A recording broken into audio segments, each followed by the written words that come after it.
김학의 전 차관 구속됐습니다. 검찰 조사 받고 있는데 검찰조사위원회가 결과를 발표했습니다. 김학의뿐 아니라 3명이 더 있답니다. 이 3명 이름 잠시 뒤에 말씀드리겠지만 이들도 조사해야 된다. 전직 고위 간부들인데 맞다 틀리다 논란이 커지고 있습니다. 영상 보시고 이슈 따라잡기 돌아오겠습니다. 법무부 검찰 과거사위원회는 2013년 김학의 사건 첫 수사가 부실 수사였다고 결론 내렸습니다. 경찰이 뇌물수수가 아닌 성범죄 혐의로 사건을 송치했고 검찰도 이를 바로잡지 않았다는 겁니다. 과거사위는 배후에 당시 청와대가 있었을 걸로 의심했습니다. 또 윤중천 씨가 240억 원을 부당대출 받은 사건을 검찰이 무혐의 처분한 것도 윤 씨의 폭로를 막기 위해 봐준 것이라는 의심이 든다고 밝혔습니다. 과거사위는 윤 씨와 유착이 의심된다며 한모, 윤모, 박모 씨 등 전직 검찰 고위 간부 3명에 대한 수사를 촉구했습니다. 그 근거로 한 씨에게 수천만 원의 금품을 건넸다는 진술이 나왔고 윤 씨는 윤중천 씨와 골프를 치거나 원주별장에 드나든 정황을 들었습니다. 이에 대해 한 씨와 윤 씨 모두 강하게 의혹을 부인했습니다. 이와 관련해 지난 1월까지 김학의 전 차관 사건 조사팀 일원이었던 박준영 변호사는 SNS에 글을 올려 정식으로 수사 의뢰를 하지 못한 건 구체적인 혐의와 증거가 없거나 부족하기 때문이라고 지적했습니다. 조사단 주변에선 고위공직자 비리수사처 도입 필요성을 강조하기 위해 검찰의 제 식구 감싸기 의혹을 부각시킨 것 아니냐는 해석도 나옵니다. 이슈 따라잡기 순서 돌아왔습니다. 김수민 시사평론가님 나오셨습니다. 어서 오세요. 네, 반갑습니다. 안녕하십니까? 네, 제가 김학의 사건 터졌을 때 저 처음부터 이거 아주 본능적으로 알았어요. 여기서 끝나지 않는다. 네. 자, 3명의 이름이 더 나왔는데 김학의, 윤중천은 이제 뭐 국민 여러분들이 다 아시니까 이제 논외로 치고 지금 다 3명 다 변호사죠. 그렇습니다. 그것도 유명한 변호사죠. 네, 검찰 고위직 출신들이죠. 그렇습니다. 아이고 얘기를 이거 이름을 말해도 돼 말해도 고민하려고 했는데 이게 확 나와버렸네. 네, 과거사위에서 발표를 할 때는 성씨만 밝히고 예, 뒤에 예. 이름 2글자는 땡땡 이렇게 처리를 했는데 근데 이왕 언론에서 충분히 뭐 다 큰 이름이 유추해서 나왔으니까 공개할 수 있는 부분이기 때문에 자, 한상대 변호사는 검찰총장까지 하신 분이고요. 네. 윤곽근 고검장이니까 고검장이면은 대한민국 검찰에서 탑 5예요. 딱 네. 5명밖에 없기 때문에 최고위직까지 올라갔던 분이고 박충근 차장검사는 뭐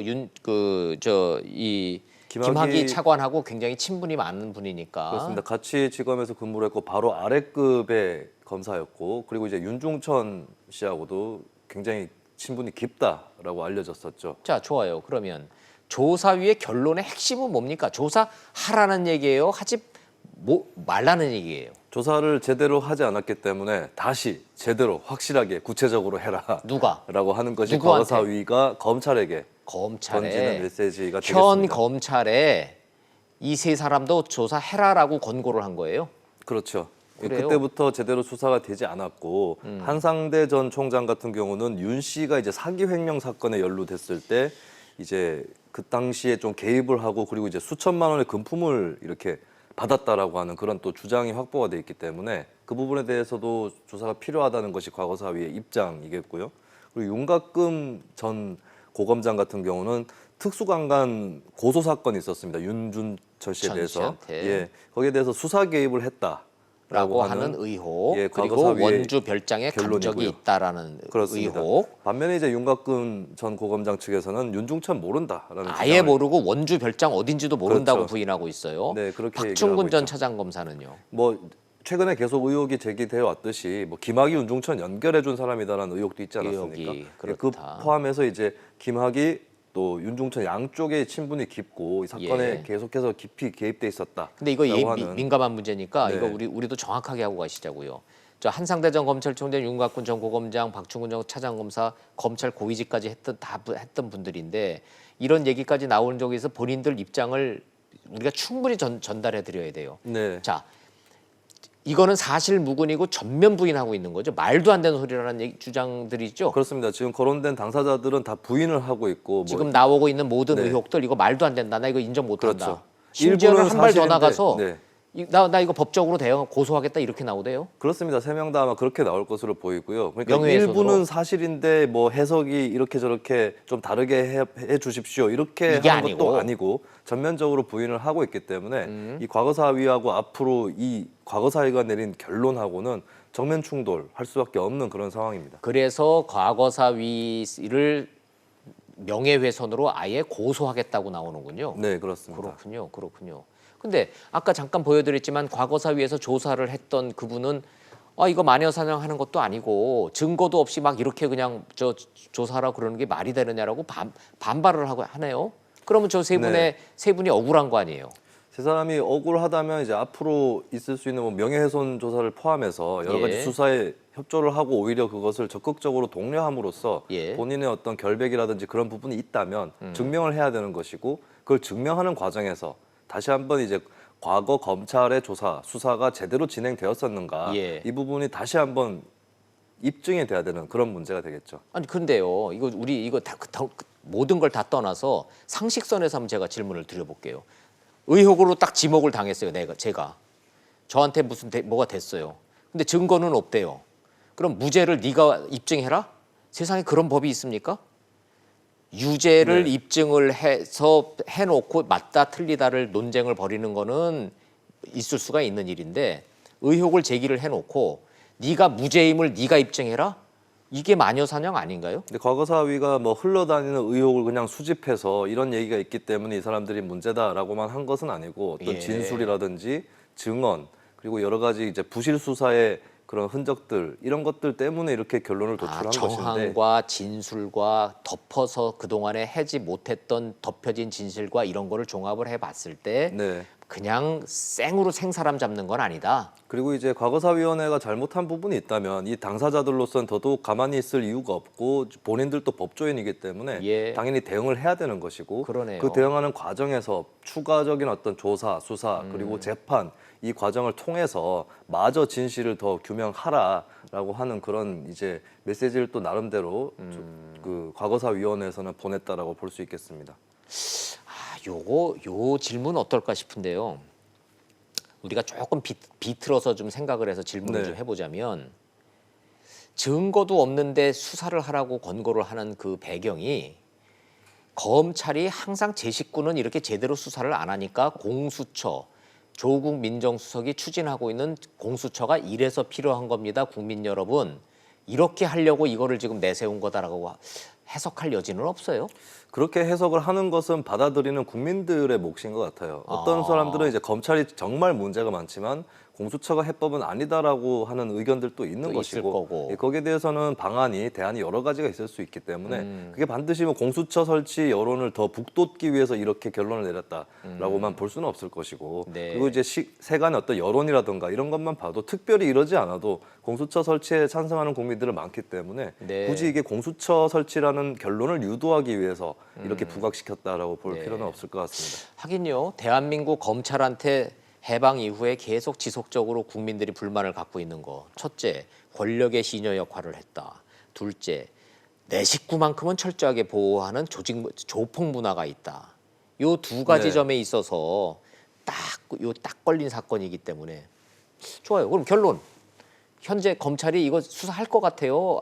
그냥 대충 묻을 것 같아요. 네, 이제 뭐 과거사위의 그 활동도 이달 말일이면 종료가 예. 되는 상황인데 검찰에서 지금 당장에 뭐 여러 가지 검토를 해봐야 될 거기 때문에 아직 이렇게 했다 저렇게 했다 답이 안 나오고 이거는 있군요. 하고 저거는 안 하겠다 이런 입장은 아직까지 나오지는 않았습니다. 예. 근데 이제 마냥 무시하고 넘어갈 수는 없을 것 같아요. 여론의 어떤 그래요? 그런 의혹들이 있는 것이고 그래서 이제 검찰도 그것을 털기 위해서 나름대로 조사에 들어가기는 할 텐데 네. 어디까지 들어갈지는 좀 더 살펴봐야 될 테고 그러게요. 그리고 한 가지 빠뜨리고 있는 점들이 있는데 네. 이 경찰 문제도 있습니다. 이 과거사위 발표에서는 경찰도 최초부터 이제 수사를 제대로 하지 않았다. 그리고 뇌물죄 부분은 송치할 때도 이제 빠뜨렸고 성범죄 부분만 송치를 했다라는 그런 대목이 있기 때문에 경찰로서도 이것은 결코 이제 뭐 검찰 쪽이 욕을 먹고 있으니까 우리는 상관없다 이렇게 넘어갈 수 있는 사건은 아니게 됐습니다. 박근혜 정부 때 김학의 전 차관 사건 수사한 거를 이렇게 쭉 보면은 꼭 법조인이 아니더라도 저희 같이 일반인이 봐도 이건 말이 안 되는 수사를 한 거는 맞죠. 네, 뭐 그렇습니다. 누가 봐도 봐주기 수사라고 그 비난을 피해가기는 어려운데 어찌됐든 7월이면은 검찰총장도 바뀔 거고 네. 새 검찰 진영이 이거를 어떻게 판단할지는 굉장히 관전 포인트는 많네요. 그렇습니다. 두고 보죠. 좋습니다. 예. 자, 청와대 좀 한번 얘기 좀 여쭤볼게요. 네. 문재인 대통령이 작심을 하고서는 한국당을 향해서 얘기를 했어요. 외교관이 국가 기밀을 정상 간의 통화 내용을 유출을 하고 국회의원은 그걸 가지고 또 막 기자회견하고 SNS에 올리고 이런 국회의원을 비호하고 엄호하는 정당의 행태에 대해서 유감이다. 당연히 한국당에서 그냥 엄청 반발하잖아요, 지금. 네, 그렇습니다.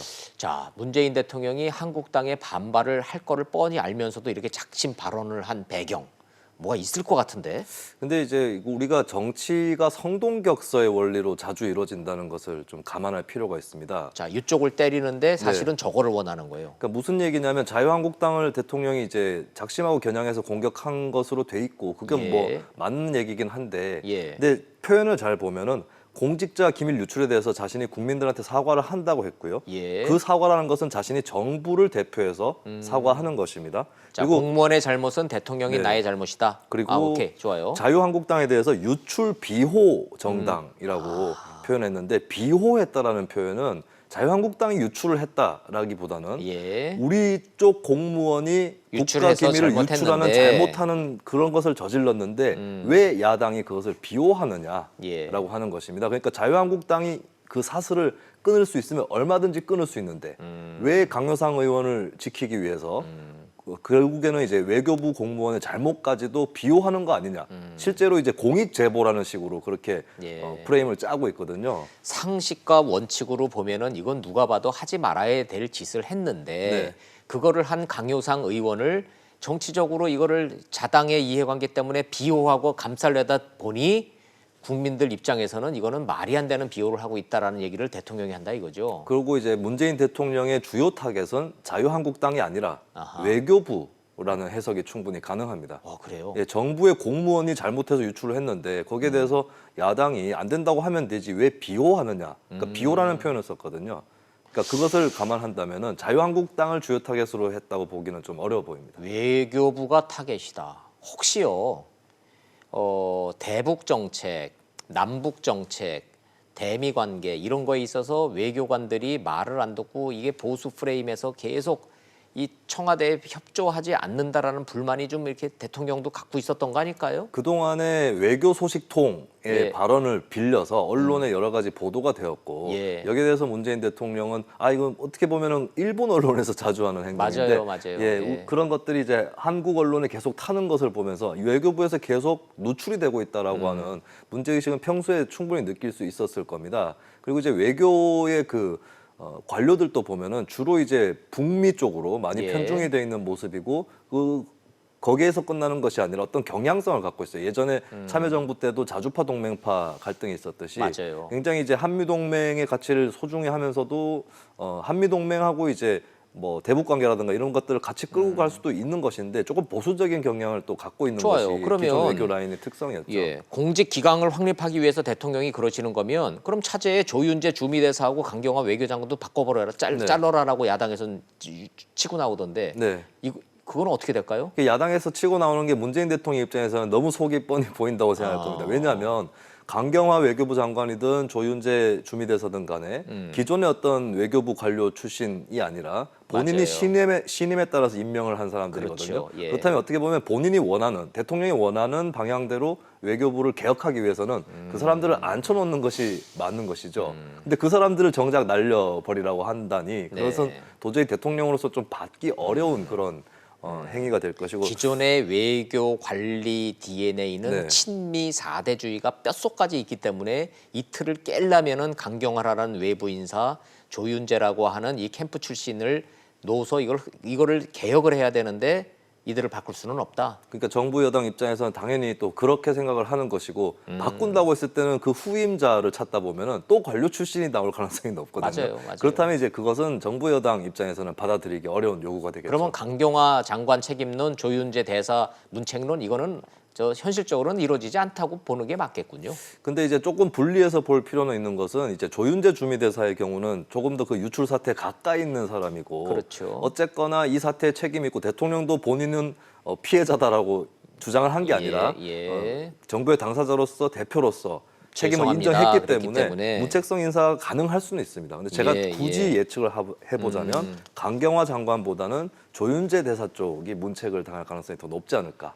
뭐 그렇게 문책이 전망이 됩니다. 돼봐야 뭐 저 교체되는 것만 아니고 무슨 뭐 저 견책이나 무슨 징계 받는 거 정도면은 국민들이 뭐 그거를 뭐 문책이라고 보지는 않겠죠. 근데 이제 교체까지도 어쩌면 가능할 수는 있는데 그 얘기 나오고 있어요. 그 조윤재 얘기도 대사 교체도 나오고 얘기가 있고 사실은 이제 이 강경화 장관이든 조 대사든 간에 임명된 지 시간이 좀 지났기 때문에 조기에 낙마하는 것은 아니거든요. 맞아요. 그래서 예. 어차피 갈퇴가 된 인물이라고 볼 수 있겠는데 굳이 이제 좀 분별을 하자면 조윤재 대사 쪽이 뭐 교체 네. 가능성이 좀 더 크지 않을까 그렇게 보여집니다. 좋아요, 좋아요. 아 이게 참 일파만파되는 거고 어찌 됐든 외교부 관리들은 이번에 여러 사람 다치게 생겼어요. 강효상 의원이 자기가 어떤 일을 했는지를 본인이 알까 모르겠어요. 예. 그렇습니다. 궁금하기는 해요. 강효상 의원은 친한 고교 후배라고 네. 그러고 그 당사자는 30년 동안 저 얼굴도 못 봤고 나는 친하지도 않습니다 얘기하는데 그 사실관계는 아직도 잘 모르겠어요. 근데 이제 의아한 것은 그렇게 친하지 않다면서 그 K모 참사관이라고 표현하겠습니다. K 참사관이 최소 세 차례 강효상 의원에게 외교 기밀을 누출한 것으로 조사가 되었거든요. 이번이 처음이 아니라는 예. 거예요. 그렇다면 어떻게 본다면 세간에서 선배 하나가 후배 공무원의 인생을 망쳤다는 프레임이 오히려 틀렸고 후배 공무원 쪽에서 먼저 정치권에 좀 줄을 댔을 수도 있다라는 가능성 이것을 같이 유념한다면 문재인 대통령이 왜 화가 났는지 또 더 쉽게 이해할 수 있을 것 같습니다. 아이고 참 공직자가 저 정치인 가까이 하면은 참 좋지 않은 건데. 자 마지막으로 시간이 없어서 짧게 요구 좀 할게요. 저 이제 총선이 다가오니까 이제 별 얘기들이 다 나오고 네. 있는데 벌써 저 여당에서 비례대표 뭐 공천 얘기가 벌써 나오고 있어요. 예, 그거는 이제 뭔 외식업 얘기예요? 중앙회의 회장이 예. 이제 이해찬 대표를 만났는데 거기서 뭐 비례대표를 달라고 했다라고 했대요? 하는 의혹이 불거졌어요. 근데 이게 내용을 좀 상세하게 보면 내년에 비례대표를 꼭 달라. 네, 외식업 중앙회에서 17대 대선에서는 이명박 후보를 지지했고 18대 대선에서는 박근혜 후보를 지지했어요. 그러니까 19대 대선에서는 또 문재인 후보를 지지를 했는데 이 얘기를 좀 함축해서 종합하자면 우리가 그동안에 누구누구에 대해서 지지 선언을 했는데 별로 썩 재미를 못 봤다. 뭐 이렇게 표현을 하는 것이고 비례대표라도 좀 달라 이렇게 얘기를 한 건데 이게 좀 진지하게 오갔다고 보기는 어렵습니다. 그래요?